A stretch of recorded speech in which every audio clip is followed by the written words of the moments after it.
प्रश्न है श्रृंखला अभिक्रिया में क्रांतिक द्रव्यमान से क्या तात्पर्य है, या क्रांतिक द्रव्यमान क्या होता है।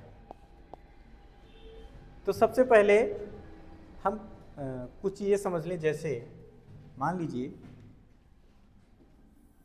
ये एक कोई विखंडनीय पदार्थ है। विखंडनीय पदार्थ से हमारा मतलब रेडियोएक्टिव पदार्थ, जिसका हम रिएक्टर में विखंडन कर सकते हैं।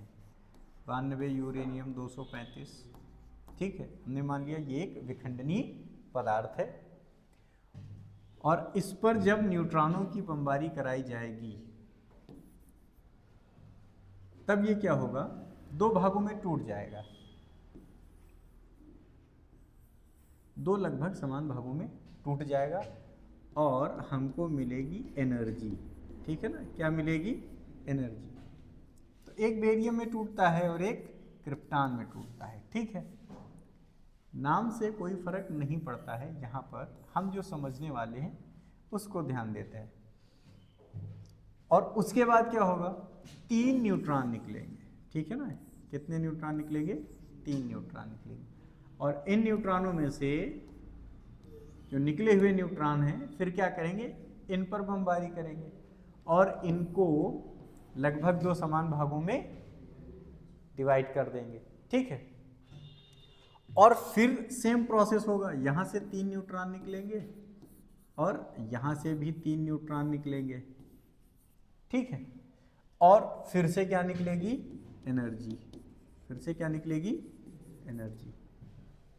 तो यहाँ से जो एनर्जी निकलती है वो बहुत ज़्यादा निकलती है। ठीक है ना, जो एनर्जी निकलती है वो बहुत ही ज़्यादा निकलती है।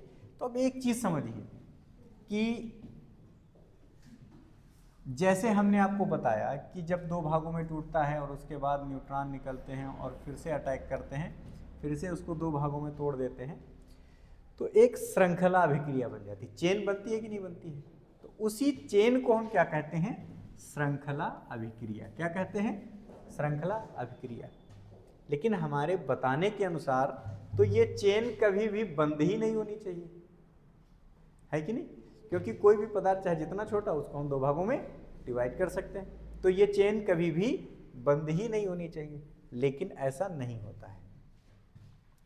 अब ऐसा होता क्यों नहीं है, क्रांतिक द्रव्यमान के कारण। क्रांतिक द्रव्यमान के कारण ऐसा नहीं होता है, क्योंकि विखंडित होते होते ये विखंडनीय पदार्थ, विखंडित होते होते जो विखंडनीय पदार्थ है, एक समय ऐसा आता है जब उसका आकार बहुत ही छोटा हो जाता है। ठीक है, और इतना छोटा हो जाता है कि अब उस पर न्यूट्रॉनों की चाहे जितनी बमबारी कराई जाए वो 2 भागों में डिवाइड नहीं हो पाता है। ना ही 2 भागों में डिवाइड हो पाएगा और ना ही एनर्जी दे पाएगा। तो उस समय पर क्या होगा, जो हमारी श्रृंखला अभिक्रिया है वो क्या हो जाएगी, बंद हो जाएगी, रुक जाएगी। बात समझ में आई कि नहीं। ठीक है, तो अब हम देखते हैं कि क्रांतिक द्रव्यमान वास्तव में है क्या। तो देखिए, श्रृंखला अभिक्रिया के लिए आवश्यक विखंडनीय पदार्थ का न्यूनतम आकार, यानी अगर आकार उससे छोटा हुआ तो विखंडन नहीं होगा। उस आकार को क्या कहते हैं, क्रांतिक आकार कहते हैं। तथा क्रांतिक आकार वाले पदार्थ के द्रव्यमान को क्या कहते हैं, क्रांतिक द्रव्यमान कहते हैं। तो मान लीजिए ये जो हमने एक पदार्थ माना था 92 यूरेनियम 235, इसका आकार छोटा होते होते होते होते कहाँ पर पहुँच गया, क्रांतिक द्रव्यमान के साइज का पहुँच गया। ठीक है, तो इसका विखंडन संभव है, तो इसका विखंडन संभव है। ठीक है, लेकिन अब अगर इससे जरा सा भी कम हुआ इसका आकार या इसका द्रव्यमान, इसके क्रांतिक द्रव्यमान से जरा सा भी कम हुआ तो इसका विखंडन संभव नहीं है। बात समझ में आ गई कि नहीं आ गई, इसका विखंडन संभव नहीं है। तो इसका मतलब ये हुआ कि विखंडन प्रक्रिया, कौन सी प्रक्रिया, विखंडन प्रक्रिया को सुचारू रूप से चलने के लिए उसका जो विखंडनीय पदार्थ है उसका द्रव्यमान सदैव क्रांतिक द्रव्यमान के बराबर या उससे अधिक होना चाहिए। ठीक है, क्रांतिक द्रव्यमान से बराबर या फिर उससे अधिक होना चाहिए।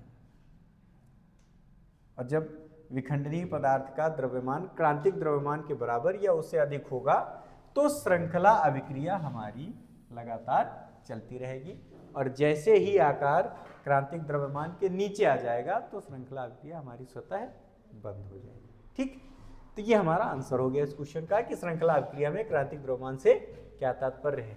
ठीक है।